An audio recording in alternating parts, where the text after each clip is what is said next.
Bom dia a todos, graça e paz do Senhor Jesus seja com todos nós.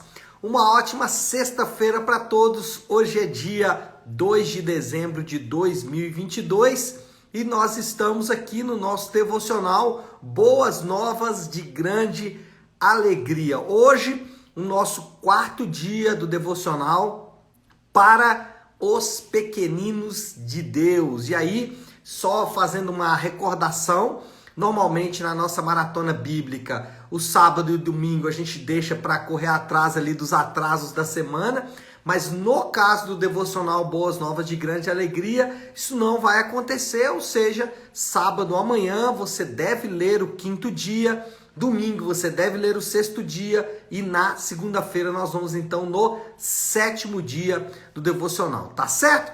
Como eu tenho feito, eu vou fazer a leitura aqui do devocional e depois vou fazer algumas ponderações, alguns comentários sobre o que foi dito. Vou começar então com o texto bíblico que é Lucas, capítulo 2, a partir do verso de número 1. Lucas, capítulo 2, a partir do verso 1 diz assim: Naqueles dias foi publicado um decreto de César Augusto convocando toda a população do império para recensear-se. O primeiro recenseamento, foi feito quando Quirino era governador da Assíria. Todos iam alistar-se, cada um à sua própria cidade. José também subiu da Galileia, da cidade de Nazaré, para a Judéia, a cidade de Davi, chamada Belém, por ser ele da casa e da família de Davi, a fim de alistar-se com Maria, sua esposa, que estava grávida. Bom, então o tema do devocional é para os pequeninos de Deus. Vamos então aqui para o devocional. Você já pensou que incrível é o fato de que Deus ordenou de antemão que o Messias nasceria em Belém, como a profecia em Miqueias 5:2 mostra? E você fica admirado com o fato de que ele ordenou de tal forma as coisas que, quando chegou a hora, a mãe e o pai legal do Messias não viviam em Belém, mas em Nazaré? E que, a fim de cumprir sua palavra e levar essas duas pequenas pessoas desconhecidas e insignificantes a Belém, naquele primeiro Natal, Deus colocou no coração de César Augusto que todo mundo romano deveria recensear-se, cada um em sua própria cidade? Um decreto para todo mundo, a fim de mover duas pessoas por 112 quilômetros. Você já se sentiu como eu, pequeno e insignificante em um mundo de 7 bilhões de pessoas, onde todas as notícias são sobre grandes movimentos políticos, econômicos, sociais, sobre pessoas ilustres com importância global, muito poder e prestígio? Se você já se sentiu assim, não deixe que isso desanime ou entristeça, pois está implícito nas Escrituras que todas as gigantescas forças políticas e todos os enormes complexos industriais, sem mesmo saberem, estão sendo guiados por Deus não para o seu próprio bem, mas para o bem do pequeno povo de Deus. A pequena Maria e o pequeno José têm de ir de Nazaré a Belém. Deus maneja um império para abençoar os seus filhos. Não pense que porque você experimenta adversidade em seu pequeno mundo, a mão do Senhor está encolhida. Não é a nossa prosperidade ou a nossa fama, mas a nossa santidade que Ele busca com todo o seu coração. E para esse fim, Ele governa todo mundo. Como Provérbios 21:1 diz, como ribeiros de águas, assim é o coração do rei na mão do Senhor, e esse, segundo o seu querer, o inclina. E está sempre inclinando para cumprir seus propósitos salvadores, santificadores e eternos entre o seu povo. Ele é um grande Deus para pessoas pequenas e temos grande motivo para nos alegrarmos no fato de que, sem saber, todos os reis, presidentes, primeiros-ministros, chanceleres, chefes do mundo seguem os soberanos decretos de nosso Pai que estás nos céus, para que nós, os filhos, possamos ser conformados à imagem de seu Filho, Jesus Cristo, e depois entremos em sua glória. Bom, esse é o devocional de hoje, um devocional bem impressionante, porque ele narra algo que nos chama muita atenção na vida de José e Maria. Havia uma profecia de que Jesus deveria nascer, ou que o Messias deveria nascer em Belém. O problema é que José e Maria estavam lá em Nazaré, bem ao norte, como o próprio devocional diz, 112 quilômetros de distância. E eles então teriam que sair lá de Nazaré, eles teriam que sair lá da parte norte da nação e ir para a parte sul, para Belém, para cumprir então essa profecia. Em muitas oportunidades, as coisas acontecem e nós ficamos nos perguntando por quê? Eu sei que isso acontece porque isso acontece comigo, e eu sei que isso acontece porque muitos irmãos relatam exatamente isso. Eles falam, pastor, eu estava fazendo a vontade de Deus. José e Maria estavam fazendo a vontade de Deus. E de repente tem que andar 112 quilômetros para atender uma exigência governamental. Isso muitas vezes acontece. Nós passamos por situações, enfrentamos dificuldades ou enfrentamos desafios sem entender muito o porquê daquilo. E às vezes enfrentamos esses desafios porque estamos fazendo a vontade de Deus, porque estamos cumprindo a vontade de Deus. Eu acho que duas ponderações podem ser feitas nesse momento. A primeira ponderação é: Deus conduz todas as grandes potências mundiais para realizar seus propósitos.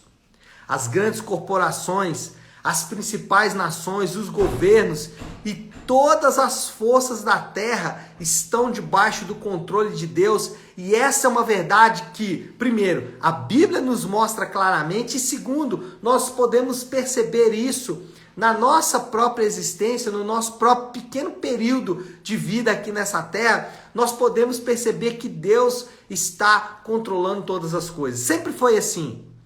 E ainda que as situações, dificuldades, ainda que coisas aconteçam no nosso dia a dia e possam minar a nossa convicção de que é assim a verdade, que Deus está no controle, situações podem tentar mostrar que não é bem assim. Ainda assim, nós temos, por experiência na palavra de Deus, especialmente por olhar as coisas acontecerem, de que Deus está de fato no controle de todas as coisas. A reforma nos lembra isso. A reforma, ela lembra que apesar de todo o poder, apesar de tudo aquilo que Roma exercia sobre a igreja naquele momento, apesar disso, Deus controla todas as coisas. Agora, existe uma tensão entre o controle de Deus e a nossa responsabilidade. O ponto aqui é que nós podemos confiar nessa ação soberana de Deus sem deixar de fazer três coisas. A Bíblia diz que nós temos que confiar nessa ação de Deus, mas devemos, primeiro, orar. Ainda que as situações possam parecer que estão fora do controle, a nossa ação do lado de cá é orar. É falar, Senhor, mesmo sabendo que o Senhor governa todas as coisas, o Senhor nos chama a orar pelas situações. Então, não pare de orar, não desista de orar. Aliás, que a soberania de Deus motive o seu coração ainda mais a orar. Mas além disso, nós somos chamados também a agir.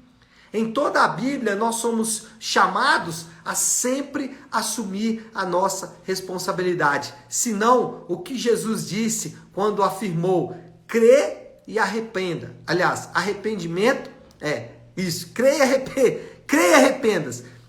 Fé e arrependimento são os dois chamados de Jesus para os crentes. Então, nós somos chamados a agir, mesmo sabendo que Deus é soberano. Somos chamados a orar, somos chamados a agir e somos chamados também a testemunhar. O que é isso? Ainda que eu sei que Deus é soberano sobre todas as coisas, ainda que eu sei que Deus controla todas as coisas, ainda assim nós somos chamados a testemunhar, a influenciar essas decisões. As decisões governamentais das grandes corporações devem ser influenciadas pelo bom testemunho dos crentes. Então, nós devemos continuar confiando que Deus é soberano, mas nós temos de nosso lado orar, agir e testemunhar. Primeira ponderação, então, é que Deus, ele governa todas as coisas para o cumprimento dos seus propósitos. E a segunda ponderação é: o propósito de Deus para os seus filhos é que eles sejam todos conformes à imagem de Cristo. O propósito de Deus para todos os seus filhos é que todos eles se pareçam com Jesus. Uma pergunta que eu escuto com grande frequência é: qual o propósito de Deus para mim? Pessoas ganham fortunas de dinheiro todos os anos, todos os dias, vendendo para as pessoas a descoberta do seu propósito. Pessoas gastam horas, dias da sua vida trabalhando sobre qual é o seu propósito. E a Bíblia responde: qual é o propósito de Deus para todo crente? É que eles sejam iguais a Jesus. Isso é o que a Bíblia chama de discipulado. É quando eu vou me conformando à própria imagem de Cristo. Nós podemos resumir o propósito de Deus para todo crente. O propósito de Deus para todos os crentes. Podemos resumir por quê? É o propósito de Deus para Jesus. Primeiro, obedecer a Deus. Jesus era extremamente obediente a Deus. E esse é o propósito de Deus para todos os crentes. Você e eu já temos um propósito definido. O nosso propósito é obedecer a palavra de Deus. Qualquer coisa que façamos em desobediência à palavra de Deus é estar fora do propósito de Deus para nós. Sejam eles grandes decisões ou pequenas decisões, devem estar baseadas na obediência à palavra de Deus. Segundo, amar a Deus e aos outros. E aqui o propósito vai migrando de Deus para os outros. Então, primeiro, eu obedeço a Deus. Segundo, eu amo a Deus e amo os outros. Agora, é importante fazer um comentário rápido sobre o que é amor do ponto de vista bíblico.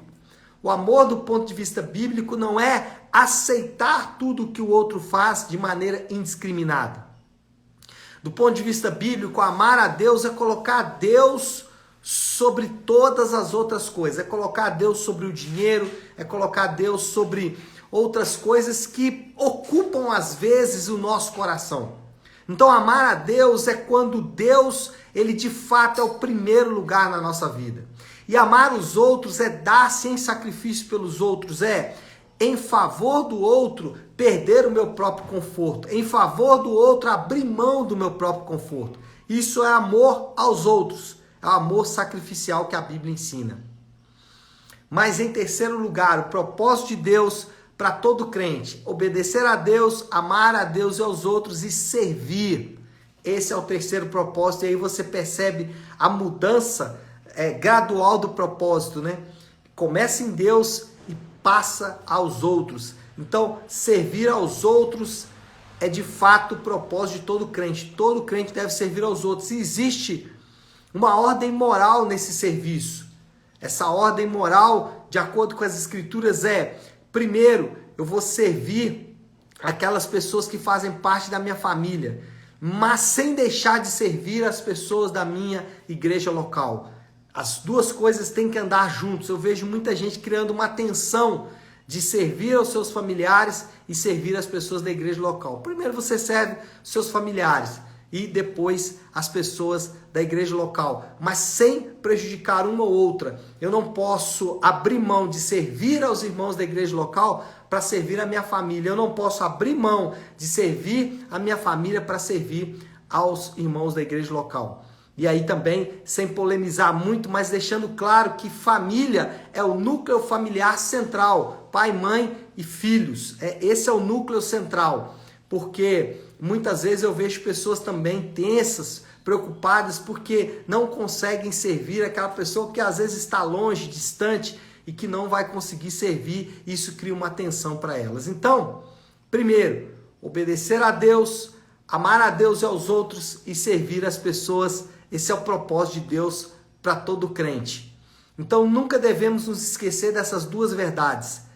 Primeiro, Deus é soberano sobre todas as coisas. Segundo, e Ele é soberano para cumprir os seus propósitos. Segundo, o propósito de Deus para todo crente é conformar esses crentes à imagem de Cristo, ou seja, discipulado. Bom, moral da história aí, já para a gente ir caminhando para o fim do nosso devocional, Ele é um grande Deus para pessoas pequenas, por isso o devocional é os pequeninos de Deus, né?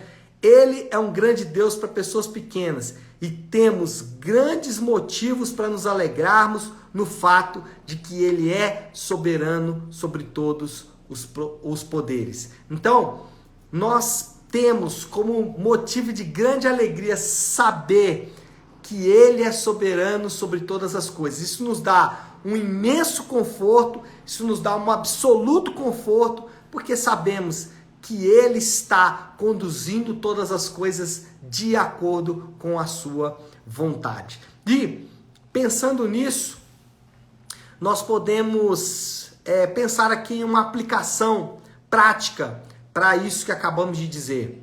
Deus controla todas as coisas para o cumprimento dos seus propósitos. O propósito de Deus para os crentes é que eles sejam a imagem de Jesus, e isso é pelo menos de 3 formas: obedeça a Deus, amar a Deus e aos outros e servir as pessoas. Essa é a síntese aí do que acabamos de dizer. E a aplicação de hoje vai nessa direção. Viva o seu propósito. Se você já tem esse propósito definido, você não precisa gastar dinheiro, você não precisa buscar aí uma mentoria para aprender ou descobrir qual é o seu propósito, você já tem. É muito simples, viva ele, viva de acordo com a palavra de Deus. Então não importa o que você está fazendo, se você respeitar esses 3 critérios que acabamos de dizer, você vai estar cumprindo o propósito de Deus para a sua própria vida. Tá certo, pessoal? Então é isso. Vamos orar, vamos colocar isso aí tudo diante de Deus. Se você puder, então, pare aí um instante o que está fazendo e vamos juntos buscar a Deus em oração, orando, como eu gosto de fazer sempre a segunda e sexta-feira, orando a oração que o Senhor nos ensinou, a oração do Pai Nosso. Pai nosso que estás nos céus, santificado seja o teu nome. Venha o teu reino, seja feita a tua vontade, assim na terra como no céu. Dá-nos hoje o nosso pão de cada dia. Perdoa as nossas dívidas, assim como perdoamos aos nossos devedores. E não nos deixes cair em tentação, mas livra-nos do mal, porque teu é o reino, o poder e a glória para sempre. Amém, amém e amém.